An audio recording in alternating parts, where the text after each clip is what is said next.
Be ready. Start.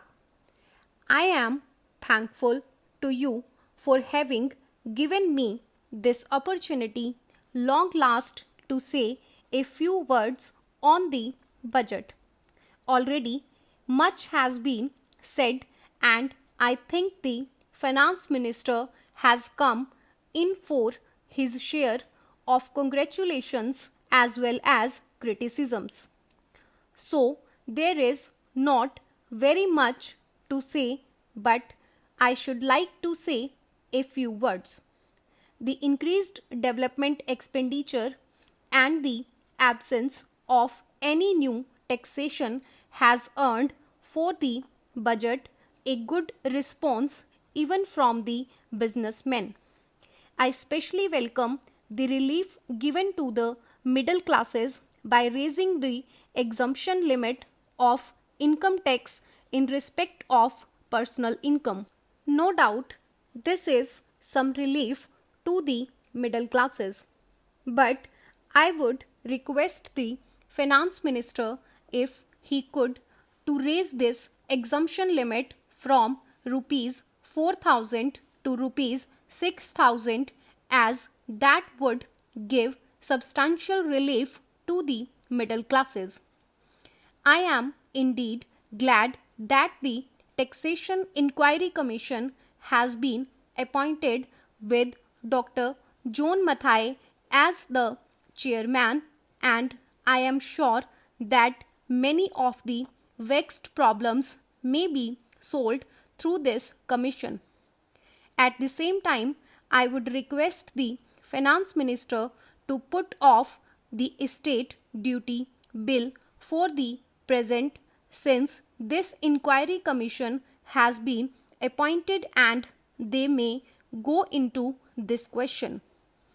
For I feel that it is not an opportune moment to put on more taxes on the people. Already, as Dr. Godgill has pointed out, there are so many taxes on the people. The people are overburdened by taxes and they are just trying to recover their stability. So, in regard to estate duty, I would ask him to consider about it. My reason for asking it to be postponed is, as I have said, that the people are still facing economic distress, and then our government is not able to offer the amenities which other countries have, where the estate duty exists, such as free compulsory education for children, free medical aid, homes for the poor and the destitute, old age pension, etc. So, my humble suggestion is that this point may be considered by the Taxation Inquiry Commission. I agree that there is a brighter side of the picture, and that instead of continually harping on our poverty, we should also see the brighter side. We are making encouraging progress towards laying the foundation of a welfare state. With the cooperation of all and the implementation of the 5-year plan, I am sure, sir, that we should be able to lay the foundations and fulfill the dreams of India. It is indeed encouraging to know from the finance minister that there is a tendency of lowering food prices all over the world, and in that case the prices in our country too would be lowered. Regarding defense, for obvious security reasons, I do not agree with my friends who say that the expenditure should be curtailed. It is not advisable to take any undue risks and slacken the defense arrangements. Indeed, defense is one of our valuable assets, although strange to say there seems to be adverse opinion in some quarters. I agree with what General Cariappa once said that God and army are remembered only when there is trouble. The army consists of the most disciplined and loyal set of young men. It would not be proper to effect economy in the pay of these brave officers, as it would not be an incentive for the right type of young men to join the army, and it would become ineffective and inefficient.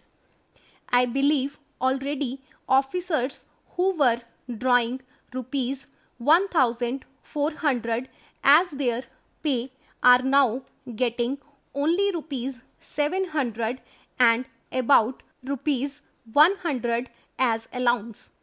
That is, they are getting about half of what they were getting before.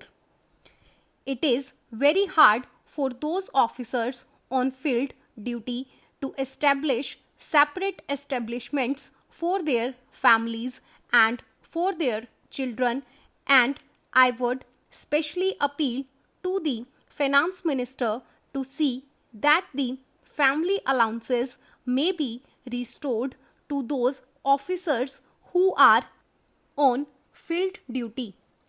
Economy in army could be effected in other ways.